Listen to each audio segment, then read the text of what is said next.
के क्लास में हम लोग राशि पतन या डंपिंग को समझने का प्रयास करेंगे और डंपिंग से किस प्रकार के ऑब्जेक्टिव प्रश्न हो सकते हैं उन प्रश्नों को भी हम लोग समझेंगे। बहुत आसान और सरल टॉपिक है। हम लोग राशि पतन को समझने के पूर्व कीमत विभेद को समझ लें। कीमत विभेद का मतलब हम लोग जानते हैं कि एक ही वस्तु का दाम दो तरह के ग्राहकों से अलग अलग लिया जाना या एक वस्तु का ही कीमत दो प्रकार के बाजारों में अलग अलग रखा जाना, ये कीमत विभेद है। राशि पतन या डंपिंग भी कीमत विभेद की ही एक विशिष्ट स्थिति है।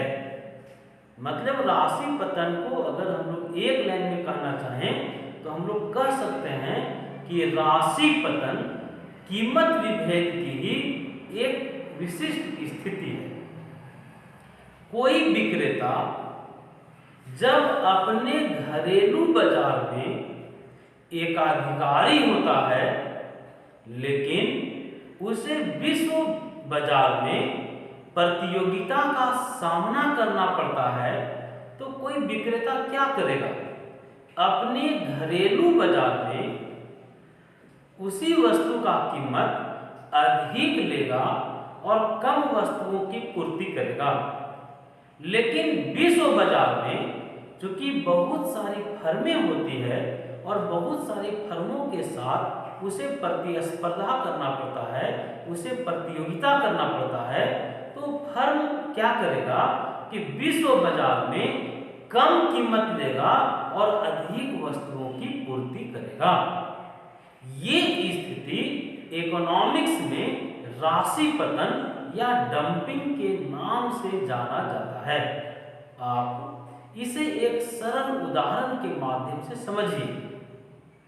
डंपिंग का मतलब होता है ढेर लगाना, वस्तुओं का ढेर लगाना, ये डंपिंग कहलाता है। जैसे कोई विक्रेता जब विश्व बाजार में वर्चस्व स्थापित करना चाहता है, विश्व बाजार में अपना दबदबा कायम करना चाहता है, तो क्या करेगा? विश्व बाजार में अच्छी वस्तुओं का कीमत कम लेगा और अधिक वस्तुओं की मात्रा बेचना चाहेगा। आप देखते होंगे कि आज दुनिया के बहुत सारे देश भारतीय बाजार में अपना वर्चस्व स्थापित करना चाहते हैं, अपना दबदबा बनाना चाहते हैं। इसके लिए वो क्या कर रहे हैं? अपने उत्पादों को जब वो अपने देश के बाजार में बेचते हैं तो उसका अधिक कीमत लेते हैं, लेकिन जब वैसे उत्पादक भारत के बाजार में आते हैं तो भारतीय बाजार में वस्तुओं का ढेर लगा देते हैं और वस्तुओं का कीमत भी अपने बाजार के तुलना में कम निर्धारित करते हैं। ये स्थिति डंपिंग की स्थिति कहलाता है। आप इसको ऐसे भी कर सकते हैं कि डंपिंग की नीति को अपनाकर कोई उत्पादक, कोई विक्रेता विश्व बाजार में रातों रात छा जाना चाहता है। आप देखते होंगे कि बहुत सारे विदेशी उत्पादक जब भारतीय बाजार में अपनी वस्तुओं को बेचने के लिए आए तो शुरू में अपने वस्तुओं के कीमतों को बहुत कम रखे। इससे होगा क्या कि भारत के बाजार में भारतीय उत्पादकों के सामानों की बिक्री कम हो जाएगी और विदेशी उत्पादकों के सामानों की बिक्री बढ़ जाएगी। हम एक सरल सा उदाहरण आपके बीच में प्रस्तुत करना चाहते हैं। आप लोग जानते होंगे कि भारतीय किसान कम से कम बीजों के मामले में आत्मनिर्भर था। भारतीय किसान अपने उपज का एक हिस्सा स्वयं खाने पीने के लिए रखता था, तो अपने उपज का एक हिस्सा वह बीज के रूप में रख लेता था। लेकिन मल्टीनेशनल कंपनियों के आने के बाद मल्टीनेशनल कंपनियों ने राशि पतन का एक ऐसा जाल बुना जिसमें मल्टीनेशनल कंपनियां, विदेशी कंपनियां अपने बीजों को भारत के बाजार में बहुत सस्ते कीमतों में ये बेचना शुरू किए। बहुत कम दाम में अपने बीजों को भारत के बाजार में ये बेचने लगे। भारतीय किसान जब सस्ते बीजों को लिए और देखे कि उससे तो उत्पादन कई गुना ज़्यादा बढ़ रहा है और बीज भी सस्ता है, वो अपने बीजों को भूलकर मल्टीनेशनल कंपनियों के बीजों को खरीदने लग गए। आज स्थिति ये है कि जब आज भारत का किसान अपने बीजों को भूल गया, उसके पास खुद के बीज नहीं है, तो मल्टीनेशनल कंपनियां आज अपने बीजों को ऊंचे कीमतों पर भारत के बाजारों में बेच रहे हैं। मतलब राशि पतन जो है वह ग्राहकों से एक बनावटी प्रेम दिखलाने का तरीका है। जैसे आप इसको ऐसे समझिए कि हम लोग बकरे को हलाल करने के पहले बकरे को चारा खिलाते हैं, उसके बाद बकरे को हलाल लोग कर देते हैं।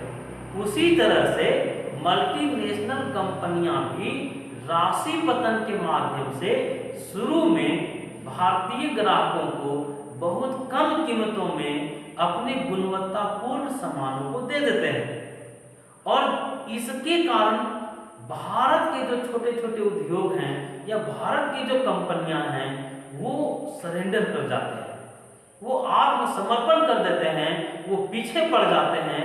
और जब भारत के बाजार में सिर्फ विदेशी कंपनियां रह जाएगी तो ये अपने कीमतों को फिर अधिक करके भारत के ग्राहकों का शोषण करने लग जाते हैं।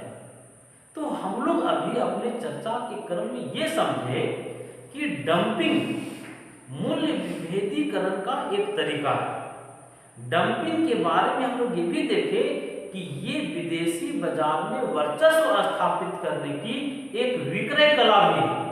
विदेशी बाजारों में वर्चस्व स्थापित करने के लिए ये क्या करते हैं कि जो सामान अपने घरेलू बाजार में अधिक कीमत में ये बेच रहे थे, दूसरे के बाजार में, विश्व के बाजार में जाकर के अपने सामान को घाटा सह करके भी ये कम कीमत में बेचते हैं। ये नीति डंपिंग की नीति कहलाती है। ये नीति राशि पतन की नीति कहलाती है। डंपिंग का शाब्दिक अर्थ हम लोग देख लिए, इसका अर्थ होता है ढेर लगाना, वस्तुओं का ढेर लगा देना। चलिए राशि पतन को समझने के लिए हम लोग एक डायग्राम का प्रयोग करें। हम लोग डायग्राम के माध्यम से राशि पतन की नीति को या हम लोग कह सकते हैं राशि पतन के साजिश को समझने का प्रयास करें। डायग्राम ध्यान से देखिएगा। हम लोग ये चर्चा किए थे कि घरेलू बाजार में वह उत्पादक व विक्रेता एकाधिकारी था, लेकिन विश्व बाजार में वह प्रतियोगी फर्म के रूप में काम कर रहा था। हम लोग जानते हैं कि पूर्ण प्रतियोगिता का बाजार कहाँ था, तो विश्व बाजार में था। तो विश्व बाजार में हम लोग जानते हैं जो पूर्ण प्रतियोगिता का बाजार होता है उसमें AR = MR होता है। हम लोग चूंकि ये वर्ल्ड मार्केट की बात कर रहे हैं कि वर्ल्ड मार्केट में वह प्रतियोगी फर्म के जैसा काम करेगा, लेकिन अपने होम मार्केट में, अपने घरेलू बाजार में वह एकाधिकारी फर्म के जैसा काम करेगा। तो हम लोग जानते हैं कि जो एकाधिकार का बाजार होता है उसमें मांग वक्र की ढाल नेगेटिव होती है, नेगेटिव स्लोप का होता है, और AR से फर्म MR होता है। मतलब अपने घरेलू बाजार में वह एकाधिकारी है। यहाँ H होम मार्केट को दिखलाता है और W वर्ल्ड मार्केट को दिखला रहा है। AR H और MR H। चलिए अब हम लोग मार्जिनल कॉस्ट को बना लें, MC वक्र बनाते हैं। हम लोगों को पता है कि MC वक्र अंग्रेजी अक्षर U के आकार का होता है। और फर्म के संतुलन को आप याद कीजिए, फर्म के संतुलन के दोनों शर्तों को आप स्मरण कीजिए। फर्म के संतुलन की दो शर्तें हैं। पहली शर्त M R equal to M C, और दूसरी शर्त है एम सी वक्र एम आर वक्र को नीचे से काटे। तो हम लोग यहाँ देख रहे हैं इस बिंदु पर M R equal to M C है और एम सी एम आर को नीचे से भी काट रहा है, मतलब ये संतुलन बिंदु है किस बाजार का, तो होम मार्केट का। तो होम मार्केट में हम लोग देखें कि वह कीमत कितना लिया, वो कीमत लिया आर एच, बेच रहा है ओ क्यू एच। आप यहां भी देख सकते हैं ये विश्व बाजार में संतुलन बिंदु है, यहां भी M R equal to M C है और एम सी एम आर को नीचे से काट रहा है। किस बाजार का ये संतुलन है, ये संतुलन बताता है वर्ल्ड मार्केट का। तो इस डायग्राम से क्या पता चला है, इसको ध्यान से देखा जाए। इस डायग्राम से ये पता चल रहा है कि विश्व बाजार में, ध्यान से देखिएगा, विश्व बाजार में, पहले विश्व बाजार को देखिए, विश्व बाजार का संतुलन बिंदु है EW, ये वर्ल्ड मार्केट के इक्विलिब्रियम पॉइंट बताता है। विश्व बाजार में और W, विश्व बाजार में वो प्रति इकाई कीमत कितना रखता है, तो प्रति इकाई कीमत वो तय करता है ORW। देखिए विश्व बाजार में वो कीमत ले रहा है ORW, लेकिन विश्व बाजार में कितनी वस्तुओं की मात्रा बेच रहा है, तो OQW, विक्रय की मात्रा, विक्रय मात्रा क्या रखा है, हम लोग यहाँ एक्स एक्सिस में बेची गई वस्तु की मात्रा दर्शाए हैं और वाई एक्सिस में कॉस्ट एंड रेवेन्यू है। तो विक्रय की मात्रा विश्व बाजार में वो तय करता है OQW। अब आप घरेलू बाजार में देख लीजिए,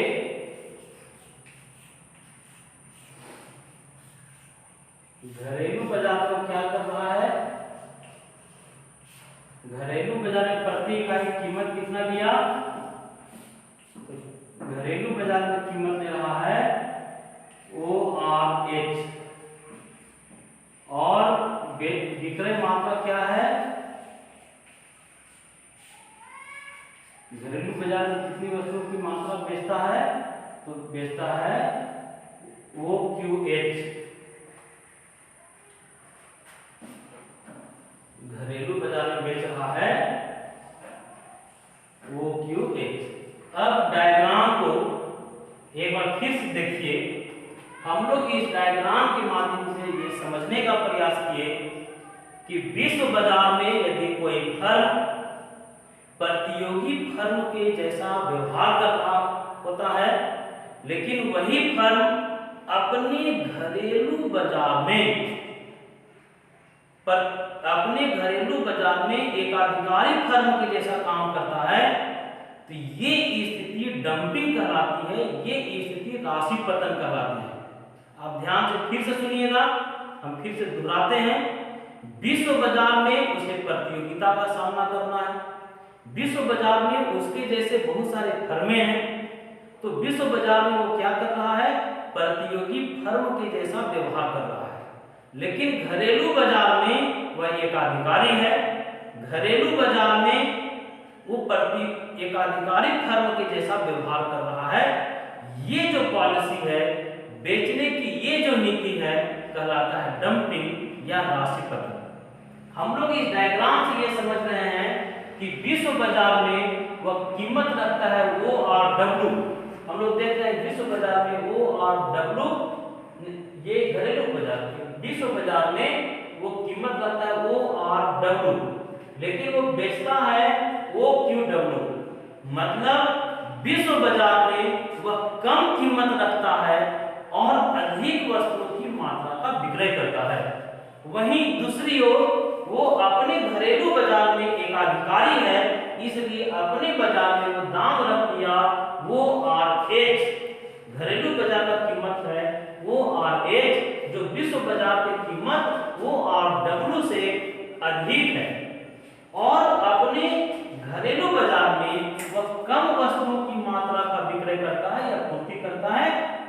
बाजार में पूर्ति कर रहा है वो QH। आप डायग्राम से ये समझ गए होंगे कि घरेलू बाजार का कीमत और विश्व बाजार की कीमत में अंतर है। कितना अंतर है? तो आप देखिए, विश्व बाजार का कीमत था वो RW कम है ORH से। इसको ध्यान से देखा जाए कि विश्व बाजार में कम कीमत ले रहा है और विश्व बाजार में जो बेच रहा है OQW greater than OQH। Diagram से सिर्फ इतना ही पता चला कि विश्व बाजार में वह कम कीमत लेता है और अधिक बेचता है, अधिक वस्तुओं की ढेर लगा देता है। लेकिन घरेलू बाजार में वो अधिक कीमत लेता है और कम वस्तुओं का पूर्ति करता है। ये स्थिति डंपिंग या राशि पतन कहलाता है। यहाँ डायग्राम से भी प्रश्न हो सकते हैं, यहाँ जो ऑब्जेक्टिव प्रश्न तैयार होता है इसके डिफिनेशन से भी प्रश्न तैयार होता है। हम लोग एक बार रिपीट कर लें। डंपिंग के बारे में हम लोगों ने ये देखा कि डंपिंग कहीं न कहीं मूल्य विभेद का, कीमत विभेद का ही एक तरीका है। इसके परिभाषा को हम लोग समझे थे कि विश्व बाजार में कोई फर्म जब वर्चस्व स्थापित करना चाहता है, दबदबा स्थापित करना चाहता है, तो क्या करेगा? विश्व बाजार में अपनी वस्तुओं का कम कीमत लेगा और अधिक मात्रा की पूर्ति करेगा। लेकिन वही फर्म जब अपने घरेलू बाजार में होता है तो उसका बिहेवियर चेंज हो जाता है। अपने घरेलू बाजार में वह एक अधिकारी फर्म के जैसा काम करता है, ज्यादा दाम लेता है और कम वस्तुओं की पूर्ति करता है। ये स्थिति राशि पतन या डंपिंग के नाम से जाना जाता है। चलिए, आप अपनी तैयारी को धारदार बनाइए, निरंतर ऐसे ही पढ़ते रहिए। जितनी भी बातें बताए हैं उसे आप लिखिए। धन्यवाद।